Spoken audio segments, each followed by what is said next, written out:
எல்லாருக்கும் நமஸ்காரம். நான் நாமகிரி சௌந்தரராஜன். சுந்தரகாண்டம் பார்க்கலாம். 49வது சர்க்கம்.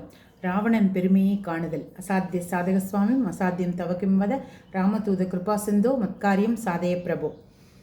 அப்பொழுது ஹனுமானின் மனதில் ஒரு பக்கம் வியப்பு, இன்னொரு பக்கம் கோபம். அவர் பயங்கரமான பராக்கிரமம் கொண்டவராகையால் ராவணன் யுத்த களத்திற்கு வந்திருந்தால் தன் கைவரிசையை காட்டியிருப்பார். அப்பொழுது அவனை பிடித்து ராமனின் முன்னிலையில் அவனை குற்றவாளியாக நிறுத்தியிருப்பார். ஆனால் இப்பொழுது ராவணன் தன்னை குற்றவாளியாக நிறுத்தி தன்னையே அவன் விசாரணை செய்ய கட்டளையிட்டு விட்டான். இப்படிப்பட்ட ராவணனின் செயலினால் ஹனுமானுக்கு வியப்பு ஏற்பட்டது. அதே சமயம் சீதையை கவர்ந்து ராமனுக்கு அவன் துரோகம் செய்திருந்ததால் ராவணன் மீது கோபம் ஏற்பட்டது. ஆகையால் ஹனுமான் கோபத்தினால் சிவந்த கண்களினால் ராவணனை உற்று நோக்கினார். அவன் பெரும் ஒளி பொருந்திய கிரீடத்துடன் இருந்தான். அந்த கிரீடம் மிக உயர்ந்த பளபளப்பான தங்கத்தினால் செய்யப்பட்டிருந்தது. ஆனால் அது ஒளியுடன் பிரகாசித்தது. அவைகளில் வைரக்கற்களும் மிக உயர்ந்த நவரத்தங்களும் அங்கங்கே சேர்த்து பதிக்கப்பட்டிருந்தன. அவன் மிகுந்த உயர்ந்த பட்டாடை உடுத்தியிருந்தான். உடலில் செஞ்சந்தனம் பூசப்பட்டிருந்தது. வாசனை திரவியங்கள் பூச்சுக்கள் விதவிதமாகவும் பல வண்ணங்களிலும் பத்தியாக அவன் உடலில் பூசப்பட்டிருந்தன. ரத்தம் போல் சிவந்திருந்த அவன் கண்கள் சுற்றுமுற்றும் சுழன்று கொண்டிருந்தன.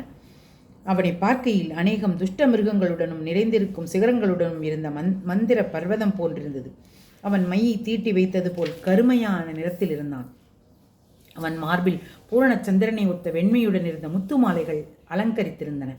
அவனுடைய புஜங்கள் உயர்ந்த சந்தனங்கள் பூசப்பட்டு தோல் வளையல்களும் போடப்பட்டிருந்தன.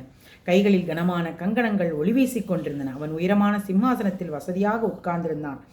அந்த அரியணை மிக உயர்ந்த ஸ்படிகங்களாலும் ரத்னங்களாலும் நிறைந்து அழகான வண்ண வண்ணமாக அலங்கரிக்கப்பட்டிருந்தது. அவன் மகா பார்ஷவன், பிரகஸ்தன், நிகும்பன் எனப்பட்ட மந்திராலோசனை விஷயங்களை நன்கு கற்றறிந்த 4 மந்திரிகள் அவன் அருகில் உட்கார்ந்திருந்தார்கள்.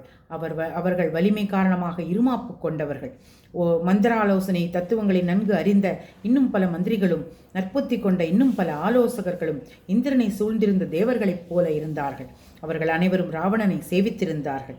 ஆஹா என்ன உருவம், ஆஹா என்ன தைரியம், ஆஹா என்ன பலம், ஆஹா என்ன காந்தி, ஆஹா இந்த ராட்சச ராஜன்தான் அத்தனை லட்சணங்களுடன் கூடியிருக்கிறானே. இவனிடத்தில் அதர்மம் மட்டும் ஆக்கிரமிக்காமல் இருந்திருந்தால் இந்த அரக்க மன்னன் இந்திரனுடன் கூடி தேவலோகத்திற்கே காவலாக இருந்திருப்பானே. இவனுக்கு கோபம் வந்துவிட்டால் உலகத்தையே சமுத்திரத்தில் மூழ்கடித்து ஒரே ஜலப்பிரளயமாகவே செய்துவிடக்கூடிய சக்தி இவனிடம் உண்டு. இவ்வாறு பலவிதமாக அழிவாளி வானரன் எண்ணினார். ராட்சசராஜனுடைய அளவில்லாத தேஜஸையும் பேராண்மையும் கண்ட ஹனுமானுக்கு இவ்வாறு எண்ண தோன்றியது. 49வது சர்க்கம் முடிந்தது. ஜெய் ஹனுமான்.